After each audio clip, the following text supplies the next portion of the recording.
Saya masih bersama pakar otonomi daerah yang pernah menjabat Dirjen Otonomi Daerah Kementerian Dalam Negeri tahun 2010-2014 dan penulis buku berjudul Menelisik, Sisi Pelik Desentralisasi dan Praktek Pilkada, Profesor Johermansyah Johan. Tadi sebelum jeda Prof, kita punya begitu banyak pilkada, pemimpin-pemimpin daerah, tapi kok kita kemudian begitu siklus kepemimpinan nasional harusnya mereka bisa menjadi pilihan, tapi kok kita seperti nggak banyak nih siklus kepemimpinan nasional. Tadi Prof sudah menjawab.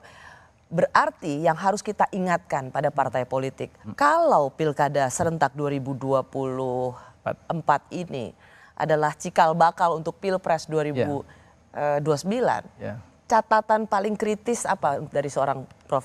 Jo? Saya gini, kepemimpinan nasional dalam model demokrasi itu jangan dilupakan diambil dari kepemimpinan lokal. Karena kepemimpinan lokal ini adalah pilarnya dari kepemimpinan nasional. Nah, oleh karena itu maka kepemimpinan lokal. Dan kita udah punya contoh ya, Pak Jokowi. Itu dia. Jadi Pak Jokowi ini kepemimpinan lokal dari wali kota, maju ke gubernur, naik ke presiden. Itu contoh bahwa kepemimpinan lokal sudah kita adopsi untuk menjadi kaderisasi kepemimpinan nasional. Keren kan itu? Nah, tapi kesulitannya bagaimana orang-orang yang berkelas yang bagus bisa dipinang oleh partai politik. Jadi partai politik jangan hanya ambil dari kalangan partai saja atau kalangan orang yang punya uang saja, tapi juga tokoh-tokoh yang bisa kita perkirakan bakal menjadi punya leadership yang oke.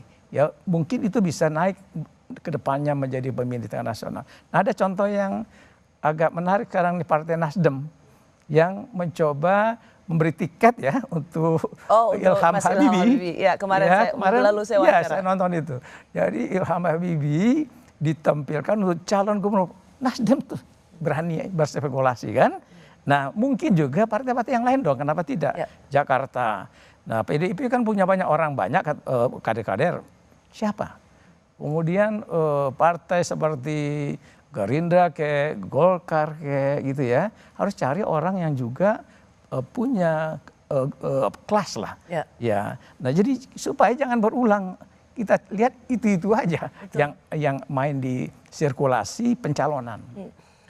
Supaya setelah 5 tahun dari pilkada ini kita melihat pemimpin-pemimpin lokal yang betul-betul memperbaiki daerahnya, memberikan perubahan baik untuk daerahnya, dan kita jadi punya harapan.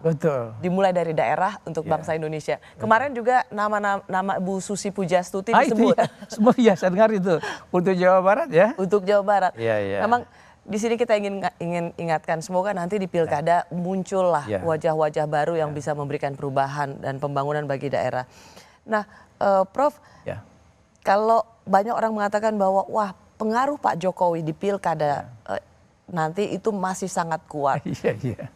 Tadi Prof bilang koalisi Indonesia Maju, ya kalau nggak mungkin semuanya, tapi paling nggak bisa beberapa daerah yang mempengaruhi kantong suara di Pilpres 2029 nanti. Pandangan Prof Johan? Saya kira kan karena Presiden Jokowi ini agak unik ya, dia nggak lemdak-lemdak gitu ya kan, jadi nggak jadi lemah. Dan dia kenapa? Karena dia kan kingmaker untuk presiden terpilih kan. Nah, jadi oleh karena itu maka masa depan pilpres kita kan 2029 itu juga tergantung dari pilkada 2024. Maka Pak Jokowi sebelum lengser ya dari jabatan juga berkepentingan sepertinya untuk bisa mengatur lah ya, atau menyarankan, mendorong agar yang menjadi kepala daerah itu adalah orang-orang yang memang menurut beliau bisa siap untuk 2029. Itu pandangan saya. Jadi saya melihat tanda-tandanya seperti itu. Ada gejala misalnya ada rapat mengumpulkan ketua partai Kim kan. Belum lama ini. Satu-satunya perkat atau yang bisa membangun soliditas di Kim ya hanya Pak Jokowi. Itu dia. Jadi itu yang dicoba dilakukan, termasuk juga bahkan ada aktivitas Pak Jokowi yang langsung ke lapangan kan.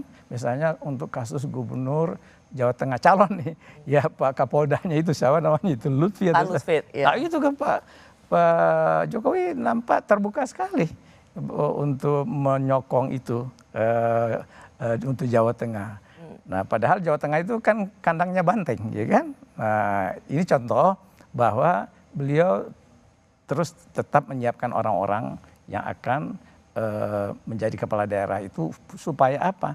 Supaya bisa memberi kantong-kantong suara nih, terutama nanti in case 2029 apakah Pak Prabowo maju lagi atau Gibran berhadapan dengan Pak Prabowo bisa juga kan? Ya. Atau dia berpasangan. Itu terjadi pada Pak SB dan Pak JK. Itu dia. Pak SB presiden, wakil presidennya Pak JK di Pilpres 2009 Pak JK berhadap menjadi capres juga berhadapan dengan Pak SB. Kalau disiapkan dari sekarang 2024 itu kantong-kantong suara tadi oleh Presiden Jokowi itu adalah mungkin legasinya untuk penerusnya.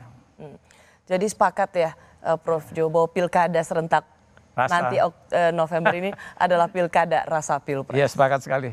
Betul Mbak Rosi. Terima kasih Prof Jo sudah berbincang di Rosi.